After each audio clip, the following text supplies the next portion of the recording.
Hi there. Today we're going to be talking a little bit about the Battle of Sullivan's Island, which is such an interesting battle. And if you think about what you've talked about this far in the Revolutionary War, the vast majority of the major fighting, all of the major fighting, has really been in the North, centered around Massachusetts and New York and that area.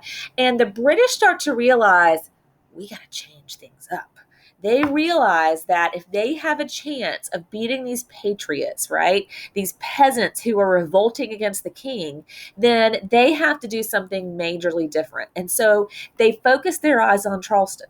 Now, why Charleston, you say? I mean, today, yeah, we're a pretty good sized city, but comparatively, there are a lot of cities in the United States a lot bigger and a lot seemingly more important than we are, right? Well, back in the 1700s, Charleston was actually one of the four richest cities in the world.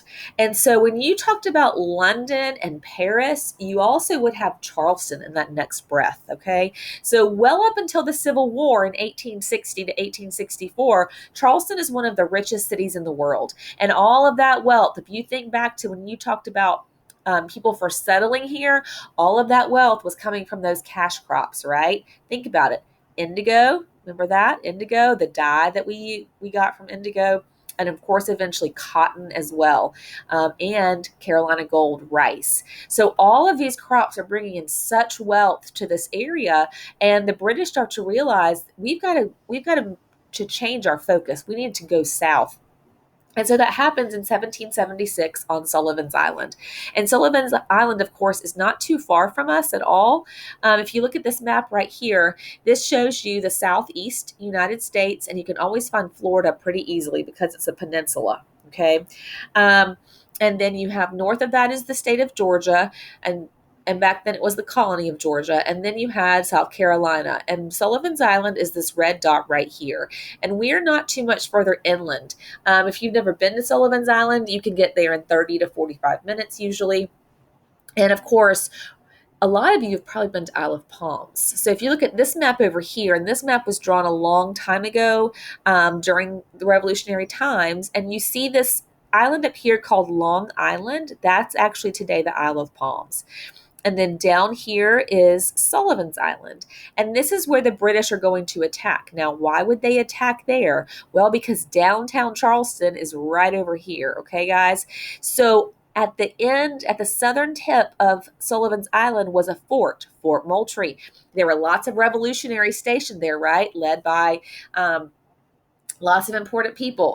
Mr. Moultrie himself, General Moultrie, was there that day, and that's why it's eventually became named Fort Moultrie. So the British knew they had to get past these Americans. They needed to attack and take out these. I guess they really weren't Americans yet. These patriots right here, the revolutionaries, before they could take over the city of Charleston. So that's their goal, is to take over this fort right at the entrance to the harbor first. Okay, so take the fort. They're going to try really hard. Okay, now this map is going to come into play here, and we're going to need to remember this. Okay, so I want you to remember that there's not a lot of land between the Isle of Palms and Sullivan's Island. And that looks a lot bigger than it really is. Okay, today, if you go and look at the difference between those two, it's really a small area, like really small enough that you would think I can swim across that. Okay. Also notice how close these boats are to shore, because that's going to come into play as well. So the British come down, and guys, you have to remember, and I say this all the time when I taught social studies, it is such a big deal that we were fighting and eventually beat the British, right? Because here you have the most powerful navy in the world. Okay, this is a huge, huge deal. And what happens on this day is a really big deal.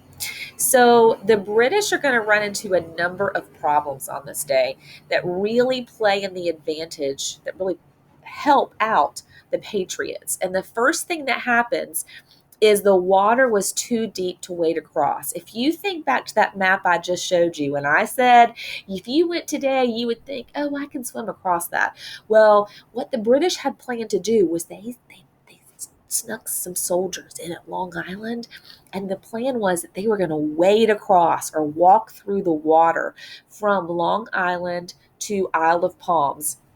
And while they were doing that, they were going to be able to have a sneak attack from the back. Okay. But here's what happened. They went to wade across that channel and it was too deep. They couldn't do it with their muskets and their rifles. So they ended up stuck on Long Island. So that sneak attack from the back of Fort Moultrie that was supposed to happen didn't. That's a really big deal. The second problem the British ran into is those ships that it showed you on the southwest that you saw on that. Let me see if I can get back. Let's go back to slide 8. Right here, these ships right here, they get too close. And when you get too close to the land, the water gets real shallow, right? So they actually hit land underneath of them and they get stuck. Guys, think about what that allows these cannons to do from the fort. They're able pretty much to bombard, right? They're able to bombard these ships, which made them an easy target. So I always say sometimes it's like Mother Nature picks a side in a war. And on this day, it was kind of like Mother Nature picked the side of the Patriots. So then our third reason was that the other ships that were close to Sullivan's Island had to go to deeper water to avoid getting stuck.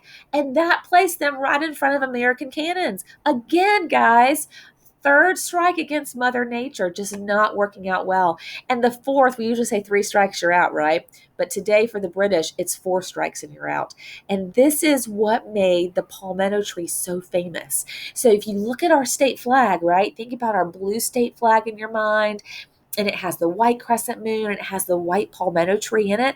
That palmetto tree comes from this battle. And here's what happened. They had built that fort out of palmetto tree logs. And you can't see it because, let me click my X out. There we go. The cannonballs could not damage the fort. And here's why. The palmetto tree technically is not a tree, it's a bush. I know it looks like a tree and we call it a tree and we say it's our state tree, but technically it's not. And so its trunk is a little bit different from a typical tree. If you think about a typical tree trunk, okay, and you think about taking an axe to it or putting a cannonball through it, you think, oh, it would just splinter right through it, right? You can almost see it, hear it cracking in your head. Well, here's the thing. The trunks of our palmetto tree aren't like that. And I use the word spongy. They're not soft like a sponge, but what it did is the cannonball would hit it, and instead of splintering through it, the trunk of the tree was able to just kind of absorb the shock. And so the cannonballs just kind of hit it and then just fell to the ground. So at this time, cannonballs weren't exploding. They didn't have exploding devices yet. So these cannonballs would literally come out super hot, super fast, and just cut through anything in their path. But the palmetto tree prevented that from happening. So they weren't able to gain access into the fort to take over.